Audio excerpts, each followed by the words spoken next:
I'm Shane Nyland, and my co host is Blake Musser. And these stories you're about to hear are from Weapons Company, 2nd Battalion, 4th Marines, 1st Marine Division, about the events surrounding and directly from the mouths of the people who were in Ramadi 2004.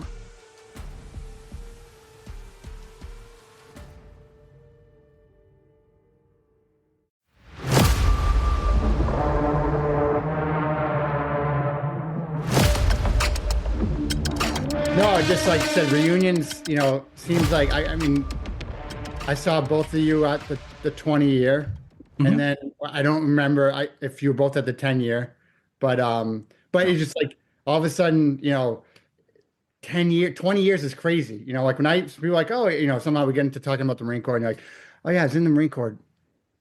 For me, I got out in 2007. So next year will be 20 years of getting out.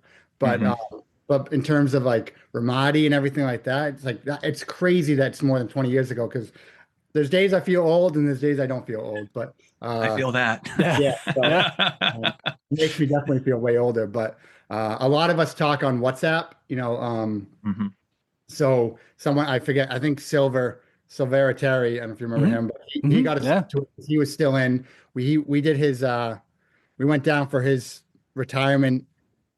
I already forget if it's last. I think it was 2 years ago now. Nice. He retired, did 20 years. He did 16 years in MARSOC, which I think is nuts.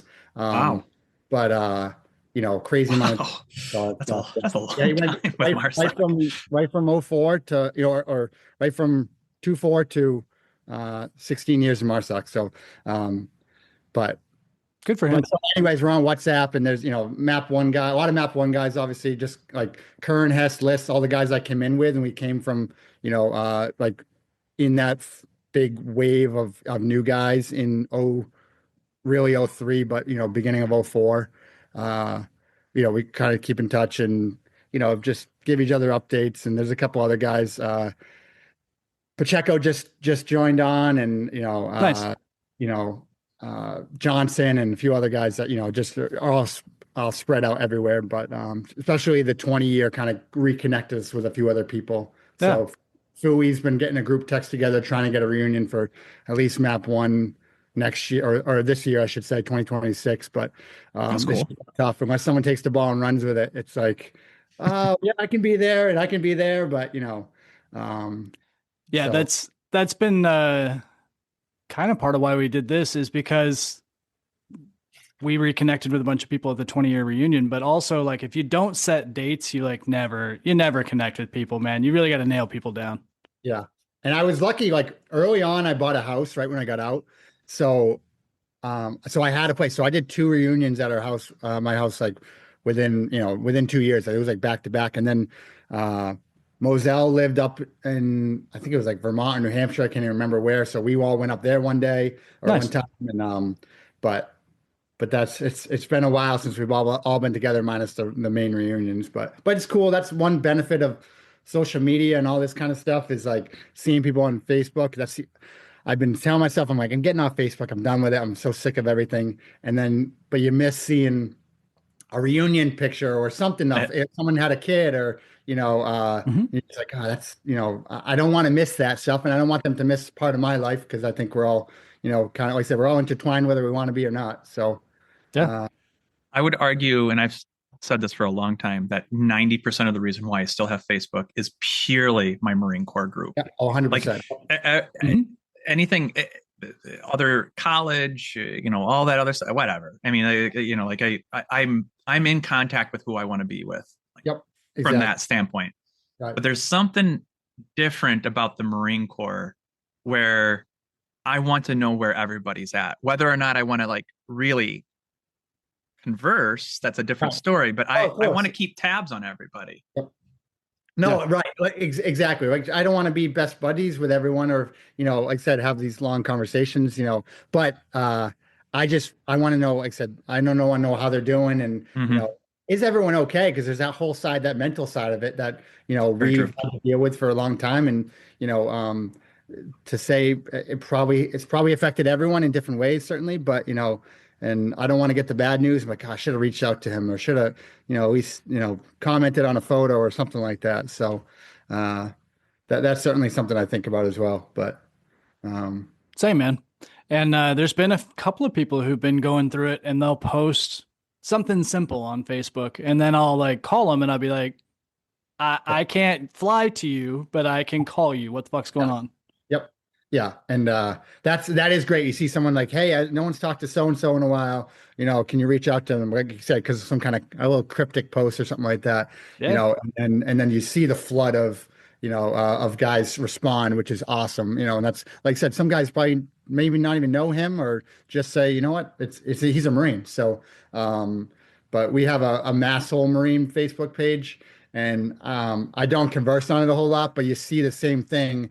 I don't know, I know a handful of them from like either work or just whatever local, but not, you know, there's thousands of guys on there, and someone will do the same thing. Hey, so and so's not doing well. Anyone in this area of Massachusetts or New England or whatever, and it's crazy the response. So that will never die, which is nice. Very much And, so. Yeah. you know, No, so and to that larger point, I've been fascinated as I know you guys have experienced this a lot too, but even when you're starting to get to like the Vietnam and before era, as soon as you find out that other person was a Marine, that level of like, oh shit, here we go. And, and that support that immediately comes through, there's several people that I know here in the area that, if they're like, you get kind of a word that, hey, they're not doing well, like my response to them not doing well versus somebody else not doing, like just a random person, and the only point of connection is that they were prior Marine Corps. It's like, oh shit, I'm gonna like I'm immediately knocking on doors and stuff like that, like right. what's up, buddy, like let's do this.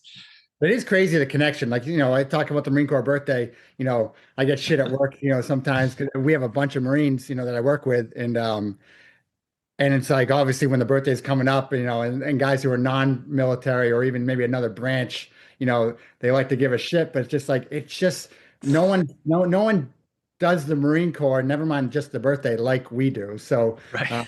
it's, we don't let it go. And that's awesome to see that, and to be able to have that little piece of the pie, Best to be cult I ever joined. That's a great way to put it. Shit. So you kind of mentioned it, but when did you finally come to the 2-4? So I got a weird story with ours, and so I went to boot camp in 03, July 03. Did boot camp. I got about a month off for what's it called when you do like recruiter's assistance, I think it's called. Oh yeah. Oh, right. Yeah. There was actually and the reason I got that, there was a delay in like being able to throw everyone through SOI. Mm. So, and I didn't know anything about anything Marine Corps. Like I had no I had a grandfather who passed away when my dad was little, who was a Marine, but otherwise I had I don't know what the military was like prior. So everything was new to me,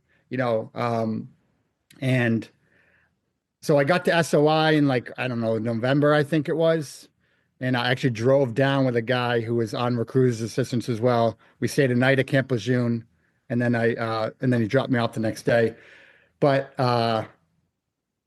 we get there, everyone had been delayed, and I didn't know that. So I got to go with everyone I went to boot camp with, which was nice because I guess I probably would have been pretty bummed if I didn't know, like if everyone had already started.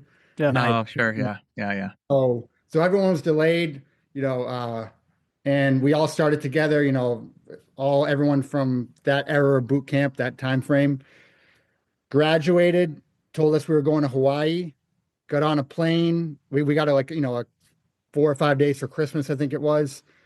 Graduated right when we got back, like January 3rd or 4th. We got on a plane, went to Hawaii. I'm in the air and I'm talking with I actually sat next to Hess, who I didn't know well, but just kind of knew. He was a 52 and I was a 31.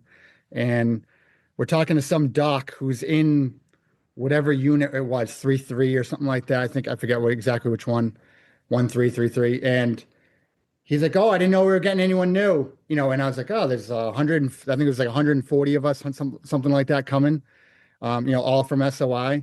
And it's like, oh wow, that's crazy. So we were like the first plane to get there. Obviously there's multiple planes, coming, all civilian planes. And we arrive. He actually is like, hey, I'm gonna help you out. He gets us set up with a like a Marine who brings us back to the base. And we go to the NCO on duty. I think, and I forget all the terminology, but Yeah. and Yeah.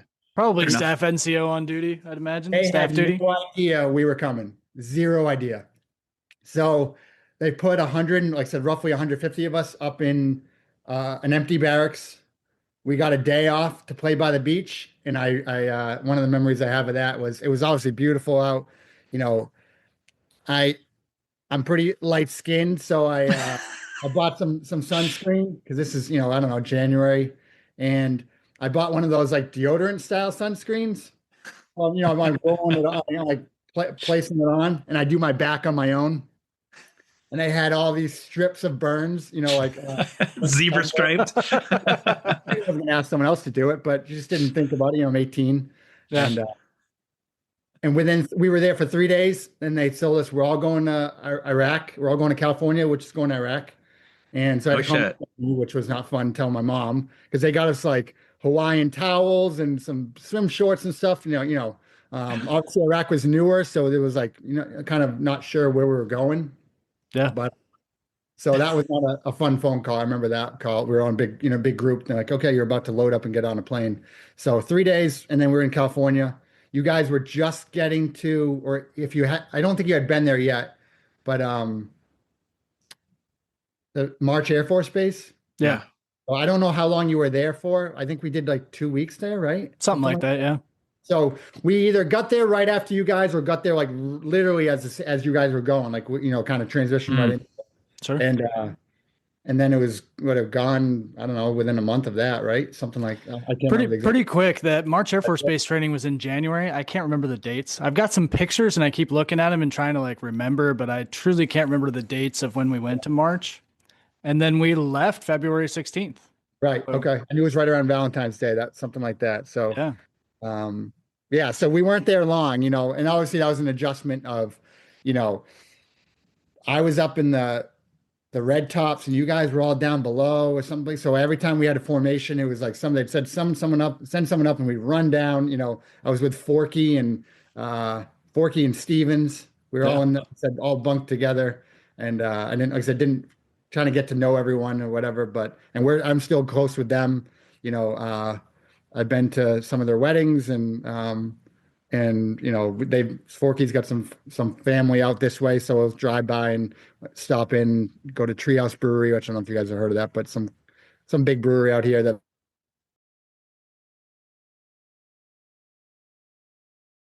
I know there's some great units out there, but I absolutely, am so proud of what we've done, and being part of 2-4. So I wouldn't have it any other way. I'm glad, California or Hawaii was nice for 3 days, but I'll take Pendleton and So all you got guys. kind of a beach experience in the end, right? Ramadi, Iraq, Hawaii, yeah. there was some water involved, lots of sand. Yeah. I didn't get to enjoy it quite the same, but the different clothing style. I was long sleeve. So yeah, like I said, Jax is my senior guy. And I remember when I first got to the fleet, he thought he was going to break us. And it was me and Gutty, and because we were 31s, and he took us for a run up. The helipad?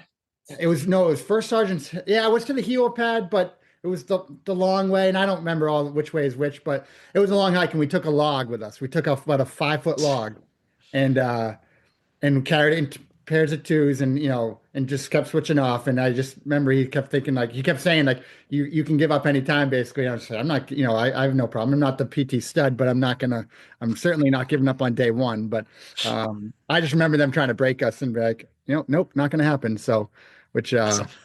but yeah, so. That's awesome. The plane, I don't know, you guys, I remember this. We didn't have any huge plane issues, but I remember how many planes had issues flying from California. We stopped in New Jersey. People like Solis and Garcia had never seen snow. Yeah. Because there was some kind of snowstorm, or we say just got a couple inches. And Then we went to Germany, I think, stayed a night or two over there. But how many planes were broken, or at least Yeah, in the process of breaking? Yeah, I think Harding, I remember telling a story saying like theirs shut off midair, like as they were coming down to, I don't know which plane you guys were on. It must have been the same, or I don't know if he was advanced party or not, but No, I feel like we were all on the same plane, so you might have slept through it, which is also possible because a lot of people were just passed the fuck out. yeah, But we landed a couple of times. We took off from New Jersey, and then we had to stop. And I've heard two different stories, and I need somebody smarter than me to confirm exactly where we landed. But we either landed in Canada, which is what I think happened, because I think I remember them saying that we didn't get off the plane and they said, "Oh, we had a leak, we fixed it." We went to take back off again. We landed in Maine or some shit. Like we didn't go far. It was literally like up and down. And then we took off and they were like, "Oh, we're fine." And then we lost an engine over the ocean and we okay, landed again. My memory is that it was like Shannon Air Force Base in the UK, but it may not have been. It may right, have been somewhere else. And then we got to Germany, but when we got off in Germany, they were like, "You guys need to go." And like you look back and there's oil and fuel fucking everywhere, like yeah, everywhere, leaking out of the plane. And so that's why we were in Germany for however long. I mean, it was a long time. right, yeah. It was overnight minimum because we were all sleeping on the floor in those fucking metal, whatever they were, metal hangar bays. Exactly, the hangars. Yeah, yeah. And I remember that. I don't see, like I said, I remember plane issues, but I don't remember it specifically on the plane I was on. I do remember the planes itself, which is funny if you look at the pictures, like when you explain to someone what you sat on and how you sat, like knees between knees, yeah, like facing each other with like the mesh seats. Yeah. How you had to go to the bathroom. Do you remember that? Yeah. You had to jump up and climb across the On the middle. rail. Yeah. Yeah. With your weapon. And I remember, I don't know who it was. Someone whacked Gunny Morocco in the head with his barrel because it was also going down. And he was pissed. I just obviously, I didn't know him well at the time. Just Sure. you didn't want to be on his bad side, certainly. No. But I just remember that. And like, I do have some of those pictures, which that was one of the things I wanted to bring up, and I'll send it to you guys after. Oh, that'd be Just awesome. please do. Please do. Yeah. the pictures. I think I had like a Walkman or something like that. Obviously we didn't have phones, and Kern had some little video game, like a flipped little video game that almost like a Game Boy but smaller that he had brought. But just literally you're just like this, like guys sleeping on your shoulder, and and opposite of nut to butt, basically. Yeah. Yeah. So the C-141 Starlifter was what that plane was. And it was from, I think they started their service in the early 60s or late 50s. And so they were at the end of life. I mean, these are the same things that dropped dudes into Vietnam. And some of the planes that we flew on were probably from Vietnam. I don't know if exactly the one we were on. Right. But literally they were breaking down so much that they got completely retired and decommissioned in 2006. Oh, so geez. yeah, so we were on some of the last flights anyway. Yeah. Which goes into getting to Iraq and having the Humvees, the traditional up armored, put some sandbags on the floor. I remember, and this is one thing I remember we did in Kuwait, having the half doors that were, I don't know, maybe a quarter-inch thick, the lower half doors, doing contact right, contact left drills, in the kind of the desert area. Yeah. And, not thinking anything of it, but realizing just how ill-equipped we were in terms of, and just in overall equipment, but Humvees, weapons. I had a M16A2, which is crazy, 2004. So I had to tape a little Maglight to the end because I didn't have any rails or anything, so I couldn't, I'm going to hold it. So I forgot about guys having to do that. That's yeah. Yeah, they got the push button Maglights, so that way at least you could. So the old Maglights you had to twist them, right? Yeah, but several guys bought the push button Maglights just so you could hit the button. And I did not.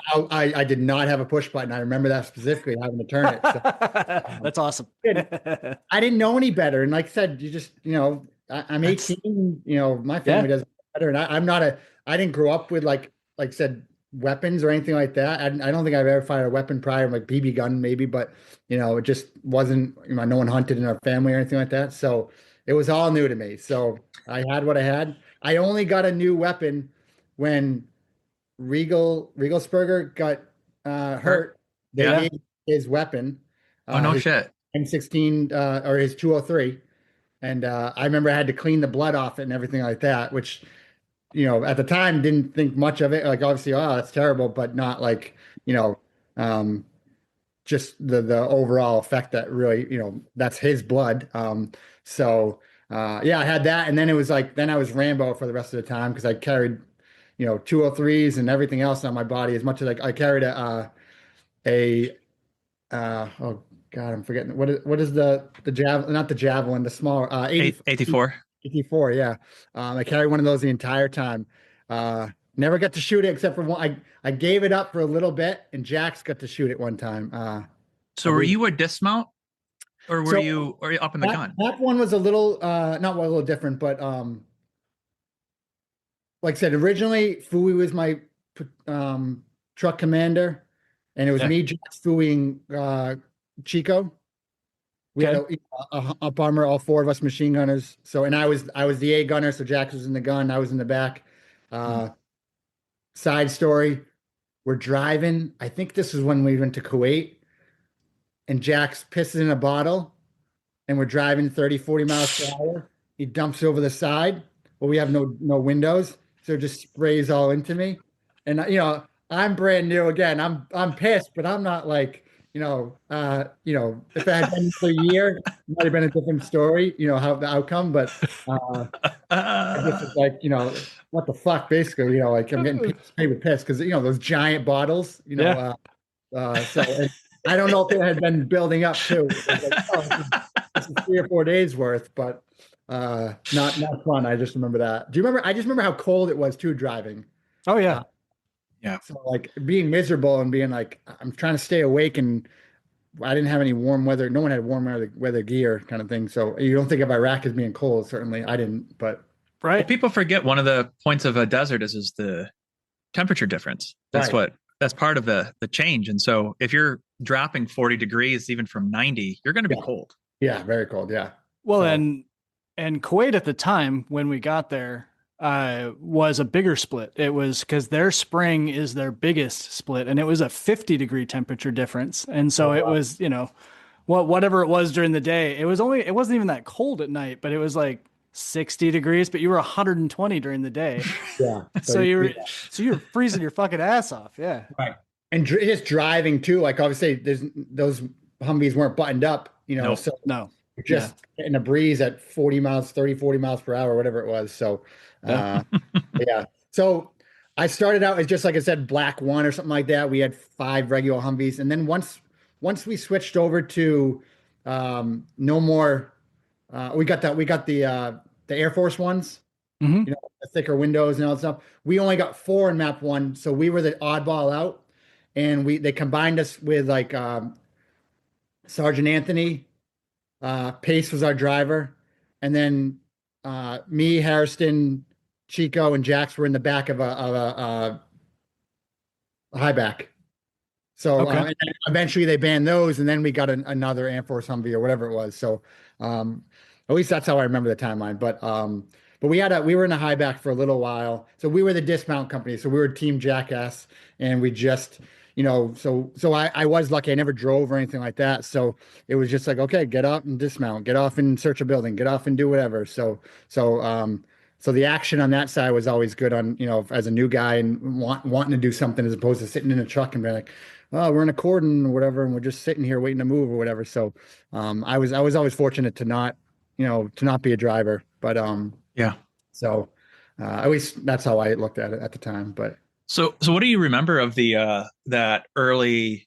I mean, you've touched on it in different ways that, you know, when we got over there, we had a learning curve.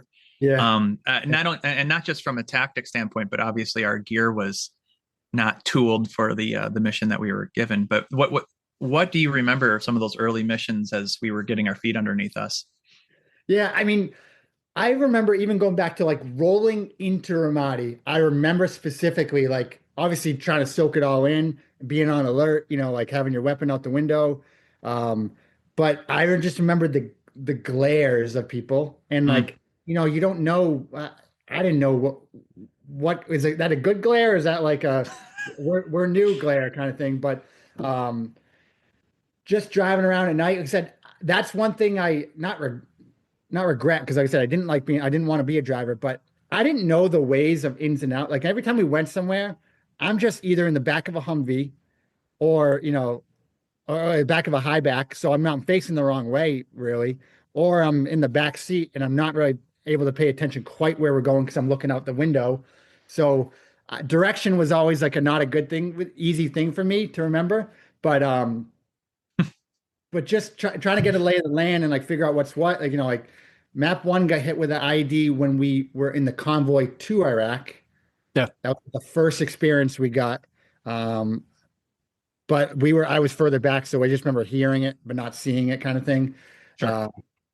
But yeah, just, I don't know, just trying to soak it all in I said I was so new and military new as well. So, uh, I don't think I thought about my weapons and my gear at that point until stuff started to go bad and we realized like, oh, we don't have the right Humvees, out there putting the Kevlar blankets or whatever they were on top, like draping over and stuff. And just, it is crazy. You tell people those stories here and there, and they're like, how come you didn't have the right equipment? I was like, that's just the way it goes, unfortunately. So like, that's not just how the Marine Corps is. Like, I don't know how it is now, but maybe they had a little bit better funding at some point. Like when on the reunion, it's crazy to see the Humvees or whatever they're called. Yeah. Yeah. Like The MRAPs. yeah, exactly. It's like those are so different, and how many lives we could have saved too is another thing try not to get into, but that would have been nice certainly. But uh, we Well, there's were a level of escalation too. Like the insurgency also was new at it, right? right. And so, and like the idea of even how they were planting the IEDs. The IEDs from 2000, early 2004, towards the end of our deployment, they adapted because Yep. they were improving, and then so were we. But I mean, to that larger point, we went through a very fascinating time of the Marine Corps because Nyland and I, we were some of the first platoons to receive MAP training instead of line training. Like we Okay. were literally a part of that transition. Yep. And then right before you came too, we were transitioning from the woodlands to the digital camis, which from a tactical and weapons platform means nothing. But just the point of it is that we switched from Alice gear to Mali gear while we were serving. Like, and so Okay. like there was this huge transition of like, oh shit, we need to stop pretending our next war is Vietnam. Right.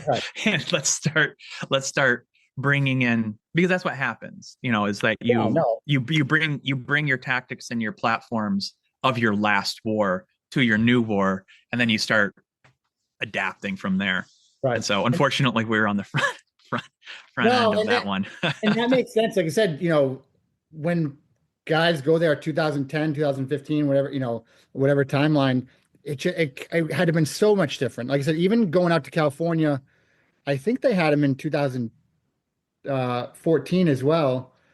They had those mount towns everywhere, whereas opposed to like I Yeah. think they only had one or two of them on base, but then they Yeah, just right. had these Connex box cities, and Yeah. you're like, that's Great point. a big improvement, compared to what we were, used to. Like I said, March Air Force Base was well, I don't know how long that was open for or whatever, but and that was good, but just to be able to have one in your own area, like 62 area, whatever it was, so Yep. is big for everyone. You could go there every day and train as opposed to, well, we got it this 3 days of the 6 month buildup or whatever. So Well, uh, you weren't there for it, but interestingly, that concept of putting in a small mount town where you could just run tactics over and over and over again yeah, came from our unit.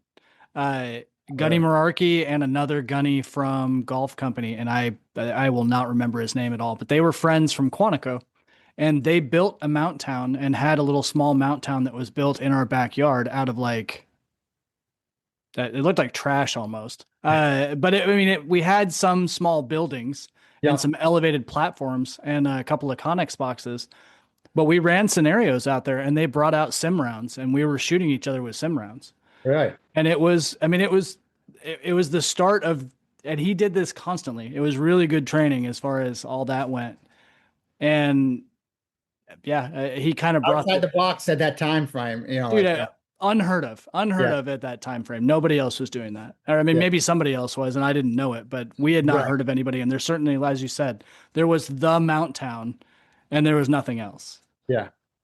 No, that's crazy. And like I said, it's the Marine Corps, I'm on the fire department now and we're very slow to change things. And it's very similar in the Marine Corps. It's like, why are we still Yeah, using this piece from equipment from 1960? Like you said, maybe we yeah, could, obviously funding always to do with it. And, Marine Corps is the little bastard brother of everyone. So we yep, get the hand-me-downs. So, One but of my even, favorite.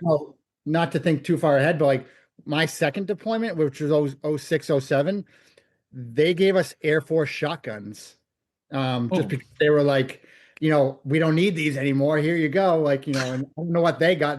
Clearly got something better than we had, but they're like, oh, we got 7 of them or something like that. So every truck got a Cool. shotgun, but just a hand me down. Not like, oh, we purchased these brand new shotguns that you're going to use now, for clean equipment. It's like the Air Force, which is not doing anything that I know of, doesn't want these anymore to train on. So that it still was doing that 3-4 years later and stuff. And I'm sure it doesn't now, but it's probably a little different maybe, but I don't know. So yeah, uh, yeah, being ill-equipped is, just looking at our, like I said, our gear, and everyone's got those like throw over ones now that, we have the wrap-up yeah, jackets Uh-huh. and yeah, uh, that kind of stuff. So I don't know if you remember, but the 3-point sling yep, concept was yep, still really, really new. And so we were literally, at least my platoon, I don't know if everybody else did it, uh, were making 3-point slings out of the extra webbing of our molly packs. right. And Mhm. Aponte actually created, like designed how to take this extra straps from your molly gear to create a 3-point sling out of that. And Did so, he like, patent that? yeah, what's Did he that? patent that or no? No. Yeah, could have sold it for some government contract, and made millions off, doing equipment. But that's crazy. I don't remember that, and I I think I was given a sling, but again, I wouldn't have known anything about it. So maybe I bought one. Like there's always a couple guys in the platoon who knew more about weapons and about certain things. So maybe I bought one when I think we went to one of the PXs or whatever, and you might even be able to buy them there. But Yeah. oh, that's crazy though. Yeah, like I said, my A2, I remember vividly of just like looking back, like, how did I have that? That's crazy. Yeah. So 20-year-old rifle with probably 50,000 rounds through it. Yeah. yeah, yeah, uh, yeah, yeah. And so if So I, what do you remember of the early missions? Kind of when you first got there. Anything stand out? yeah, I mean, like I said, trying to find my way and just know, like, I remember a couple bridge missions, even not bridge missions, but like I was on the bridge, Mhm. east and west. I can't remember what we called them, but It south was and north and South. south. Yeah. south. There you go. I knew it was so the bigger one over the Euphrates, like I remember to a point like seeing, like you see someone digging and it's like digging was like it was very early on. Like, okay, digging's not good, but they're digging at night, and like having to call it in and they didn't want us to shoot yet. So they sent out a QRF and then, and watching something explode, like, like I said, I don't know, a couple 100 meters away or whatever it was. But and like not knowing what was what kind of thing. So map one was I don't, uh, you know, I just felt like I said we missed out, but like that's not a good term to use. But like, we just weren't in the direct fight all the time. We were either on QRF one week when you guys were, engaging or whatever, or, Mhm. it's like, and obviously being new, it's like you just want to get out there. And then we eventually did, and then like I said, whether it's, just slowly stuff would happen. An IED would go off, or we get small arms fire or whatever, and one of the bigger firefights I got to go in wasn't until July, and Jax had been sitting on the gun on the 50 cal. He just was like, I just want to walk around, because obviously that's what we were doing. And we switch out, and we had been escorting uh, the BC to like a school or something. I can't something over like a hospital or a school. Uh-huh. And we got there in just a dead zone, and we're like, oh, this is a little weird. And it was quiet, which obviously wasn't normal for the city. It was pretty hustle and bustle kind of thing. And again, Jackson's not on the gun, and uh, all of a sudden it was just like I literally remember like hearing it, but not obviously seeing it. Like you hear like the rounds kind of thing, and then we see someone shooting. I know I'm on the 50 cal, and I'm like, I talked to Anthony. I was like, he's over there. He's like, okay, light him up, kind of thing. And me and Harrison. Harrison was on the Mark 19, and we're just laying into this one building, and guys are moving and advancing, and it just obviously chaotic for 15-20 minutes, something like that. Not very long, but long enough to be a vivid memory. And I remember Jax was so pissed after, because like I said, he hadn't really got to fire the 50 cal just because there wasn't the opportunity to to do that, because you're not supposed to fire into a crowd of people or anything like that. It's not supposed to be for people, but for so that was just something I kind of remember. And like I said, no one got killed on our end, so like that day, and no one got hurt. So it was a good little firefight. I'd say that's a good op. Yeah. And we actually got I still have it, because what's the Marine Corps magazine that they would have? The Marine Corps Times. Times. Yeah. An article of us in there in that thing, because someone came and interviewed like a couple of the guys. I don't know. He must have came from headquarters, and my picture's in there on the Humvee. Nice. So, and just like I remember. Obviously, it's a cool like memento to have, but that wasn't my normal role for the day. So we quickly switched back after the day. Things did change. I got to use the 50 cal more than a couple of times after that, but. Nice. But yeah, just doing a lot of night raids, and breaking down houses, and we didn't have a lot of action from that, but just the potential for that was crazy. I said I don't remember ever being scared, because I was 18. And said, but we're stacking on a house at 2 a.m. or whatever it was. Breaking down a gate and searching a house. Or searching many houses really. And like the cordons and those big ones, those big missions where we were working with every company in the city. I do remember those vividly, and just like how much bigger they were than us, just like one platoon. It was, I think it was literally the whole battalion pretty much was operating in the city. And that to me is kind of mind blowing, just the way we did it. A city of, I don't know, originally 500,000 people, which I thought, the flyovers scaring the shit out of you when they do the low flyovers, and show forces. Yeah. But just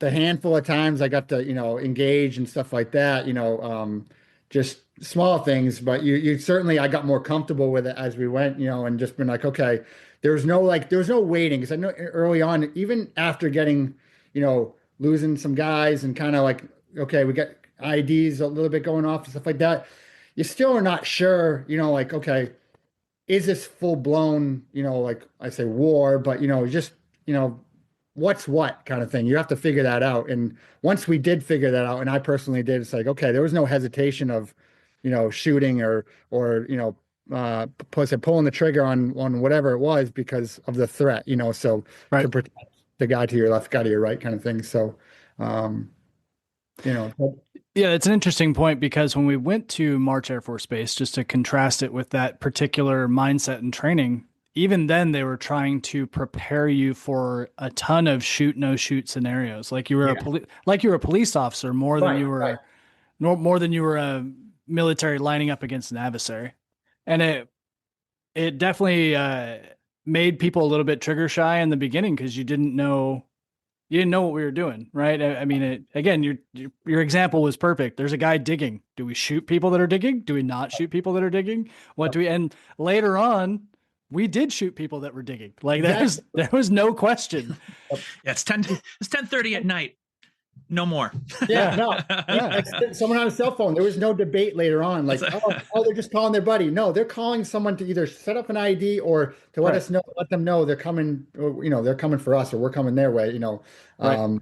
But it did take time, I thought. And not for everyone, certainly. Certain companies and platoons got into much quicker engagements. But and also we went there to win hearts and minds. So which Yeah. is I think we had pamphlets even, but it was like, Oh, yeah. don't offend them by looking them in the eye or looking with your sunglasses on, that kind of thing. And again, I'm just trying to interpret it all and so adjust basically. And we did adjust as a battalion. I think we adjusted very well, but it's it was a big adjustment from what we like I said when we went there for. So One of my biggest regrets is I didn't keep any of that propaganda. yeah, no, of ours. Like I don't have I I have don't have some any of it. of that. I have some of it. I'll scan Really? it and send it to you. Yeah, I That'd be didn't- good to see again. I found it. Yeah. the ROEs and stuff like that. It was I have a lot of that stuff. I have some of the original translator pamphlets too that they gave to us that was supposed to help you speak. And it's like spelled out phonetically, and you sound retarded if you try to speak Iraqi Arabic that way. yeah. Yeah, I don't know. That's crazy. I would love to see that as well, just because Nice. Yeah. I tried to bring home a map on the way home, Uh-huh. and First Sergeant Mack at the time like saw me put it in my bag, and I didn't, like I said, didn't think about it. He's like, no, no, no, no, no, you can't bring any of that kind of like. So because I wanted, it was like a map of Ramadi or at least Hurricane Point or something like that, and he's like, no, Yeah. like for operational security, basically, we can't do that. And say, okay, sure, but I wasn't going to fight again, or argue with him. So, Understandable, although everything that they gave us was public access. There was nothing that was secret or secured. I mean, I think the black and white maps were literally from Google Maps, but or early MapQuest or something. yeah, I don't think they were intelligence based, but Yeah. I can understand that. You talked a lot about raids. Do you remember any stories specifically from going in and out of houses? Anything amusing or anything that stands out?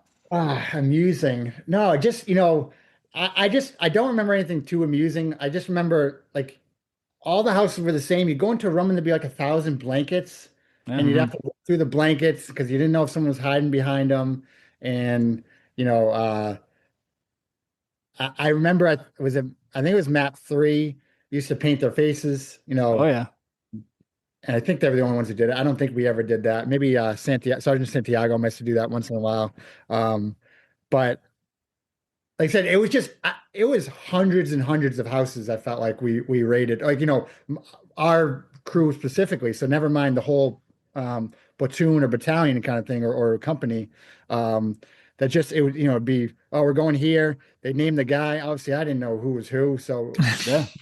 or someone like that. It's like, sure, okay, I'm just there to hopefully catch him. But so like I said, the action never came on that front, of raids, but just the craziness of it. I thought, looking back at it, it was like how the potential of how it could have gone so much worse. And I know they said, I think, Echo Company or one of those companies did have some raid, some not issues, but just, contact basically. Because you throw the night element into there and it's just so much different. I know we're trying to surprise them, but just, if they have any inkling we're coming, it could have gone a lot worse, at certain times. But I know for sure Blake's platoon with Sledgehammer and Rainmaker both had taken contact entering a house at least really? at least a few times where they had gunfights in the house. Map 3 did. We did as map 2 at least once or twice that I can remember offhand. It was not common though. You're right. Most of the time you went in a house and there was a couple of people standing there. There was, no, and you'd find weapons, a huge weapons cache, but there's nobody there. right. Which that's also really unusual that they had like staging points, but no one guarding them, and no booby traps. That's the other thing I was always Right. Yes. we were all terrified of booby traps, but I never found any. Yeah. Tripwires and stuff like that. Yeah. No, exactly right. I forgot about that till you said that, because the potential, like I said, to trip something off, and all of a sudden something goes off and kills 5 guys at once, Yep. so all stacked on a door or whatever. But see, I don't even remember that, and so keeping track of, I say stories, but of those kind of things, like I wish I had a better memory. Some things I forget completely. Uh, So I have the benefit of now having interviewed 20 or so people. So it helped. yeah. Well, and a number of times, and this just happened with one of the conversations just recently that they brought up. It was actually already, Oh, okay. and brought up when the governor of Al Albanar Province got kidnapped, and no one has brought that up. Not the books that have been written recently, not in any of the other interviews. But when he brought it up, we are like, wait, oh yeah, that was a really big. It was a That big was deal. a really big deal, Right. Mhm. Right. and had like ripple effects, and it just, for whatever reason, got lost in the larger thing. And we've said this before in another. I mean, part of the reason why we have a hard time remembering some of it is the intensity of what was happening. You can't remember, you'll remember a conversation if that was the only conversation you had that week. If you had 20 conversations with 20 different people in a day, you're not going to remember that any of those conversations. And it's the same way with a firefight, unfortunately. No, that's a good point. Like I said, your brain can only focus on so many things, and and that's a fight or flight kind of moment. We were all in for 8 months essentially, or 6 to 7 once it got rolling, kind of thing. So that does make more sense, because I always feel guilty. I'm like, how do I not remember that? It is awesome when you get back together and someone tells a story and like, I don't remember that, or I kind of remember that now. I completely forgot about it. Yeah. So. Uh, yeah, I don't. I wish I could remember certain stories more, but I do excited. A handful of bridge stories, being on guard, or on post or whatever, and then either guys setting off the flares going up. I don't Oh know if you yeah. remember that. Oh yeah. I remember. Go. I What remember happened? I don't gunning. think I know that one. Oh, you don't know this? Okay, great. Please tell it. So, well, I think this happened multiple times, but the bigger post to the left, if you're looking out towards the city, I think North. that was north, but Yep. Mhm. Northbridge. Yep. yeah, that like half, like so you had to like go to like the water building. You had to like go through there, and then you went up the long stairs to go up, and it was like at the one landing, I think it was, they usually set a little tripwire with a flare, just so no one came up behind us. Okay. And it got set off multiple times. I remember, not by me, luckily, but by other people. Like coming up and forgetting about it, or at least I don't know if they forgot about it, or just like, oh, I went to step over it and they didn't, and then the flare would go off and it'd be big, bright, and light up the whole bridge, kind of thing. And and we'd be a fucking idiot, whoever that is. Like so you'd hear it from the hooches or whatever. So it was a people get a lot of shit from it, um. But I was able to. I remember having a couple little, I say firefights, but like contact on both sides of the bridge, and two of them were at night, and the tracers. I just remember looking like Star Wars, and that was like said halfway through the deployment, let's say. So there Hmm. was no hesitation when someone did something, or a rocket got hit on Blue Diamond.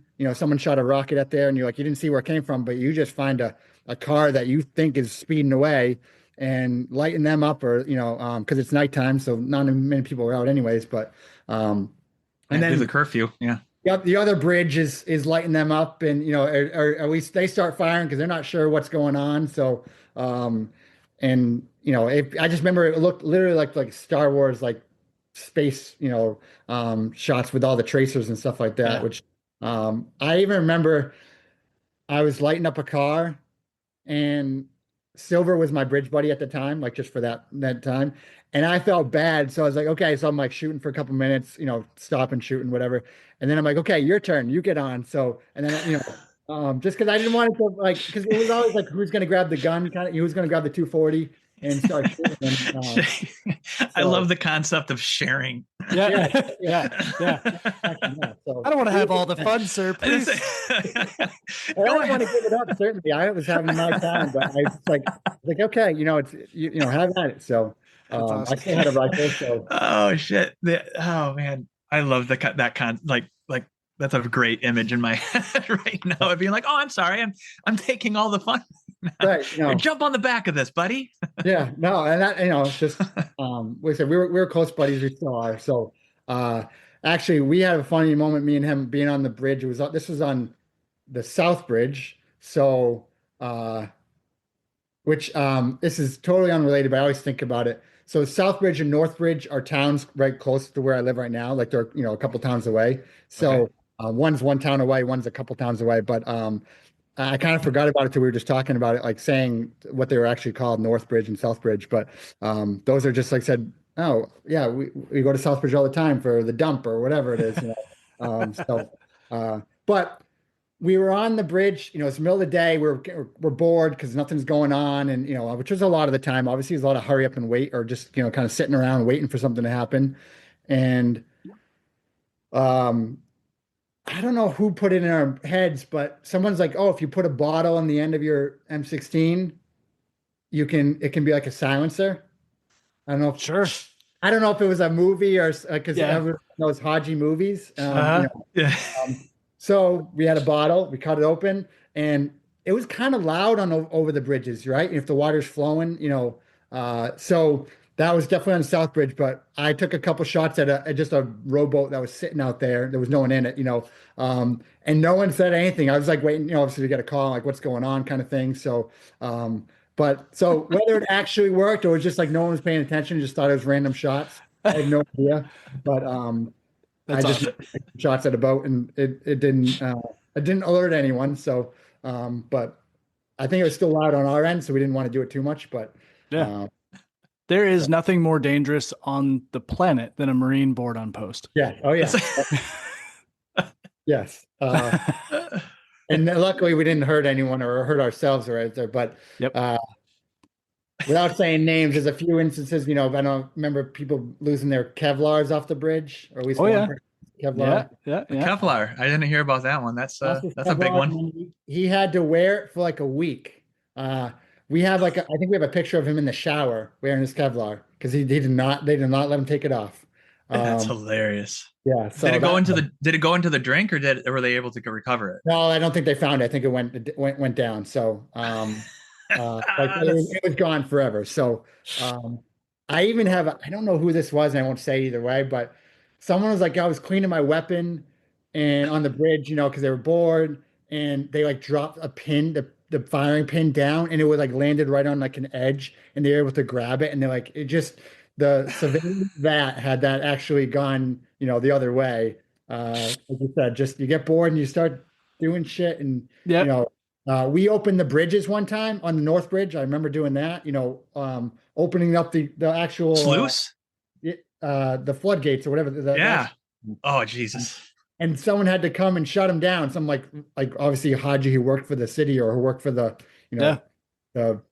the dam department. I don't know what they had back then. So that was with Silver too. So I'll throw him under the bus a little bit with it. He seemed to be my bad influence, but we did that together. But I just remember trying it and I didn't think it'd work. I think it was just buttons. It was like up, down, whatever. And okay, there's a button there. We're gonna press it, Second most dangerous thing in the entire world.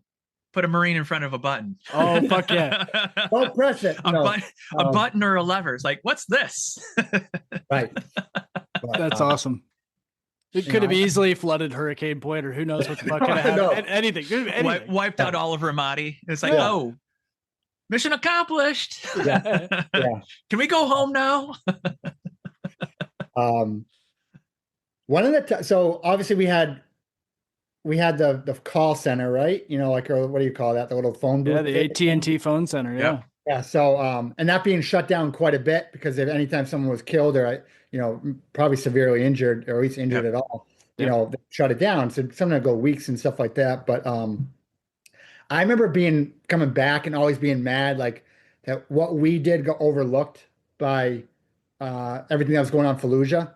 Like I said, not a lot was known about what we were doing too.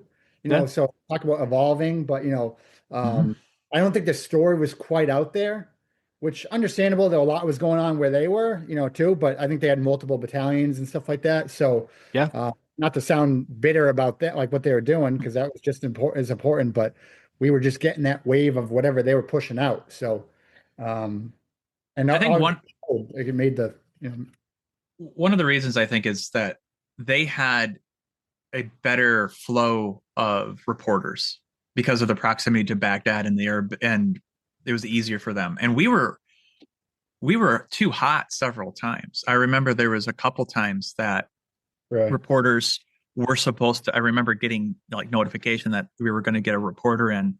They're going to even helo in, because at first they were trying to just convoy in, but the route Michigan was too hot for them to come in that way.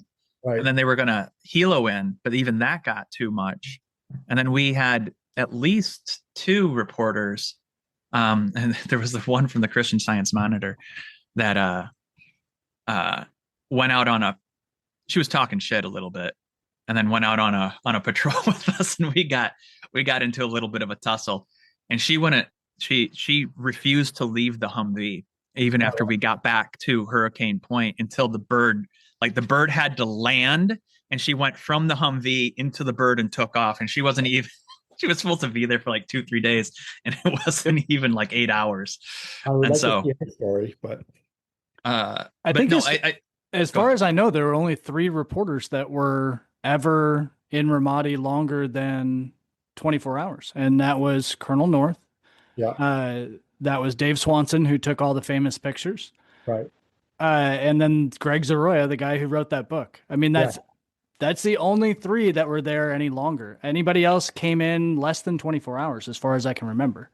We had, there's a few more than that. Is there? That's the only 3 I can remember. I don't know if it was the why, but I feel like Sledgehammer ended up escorting a lot of, like, I don't know, public relations stuff. And so we also had we had a woman come in. The 81s are more sophisticated, so. I was going to say, if I was going to pick a platoon, it would not be 81s, but that's, I'd second that one, but yeah. Well, I think it was because of me. I was so handsome that they were like, well, this is our poster boy.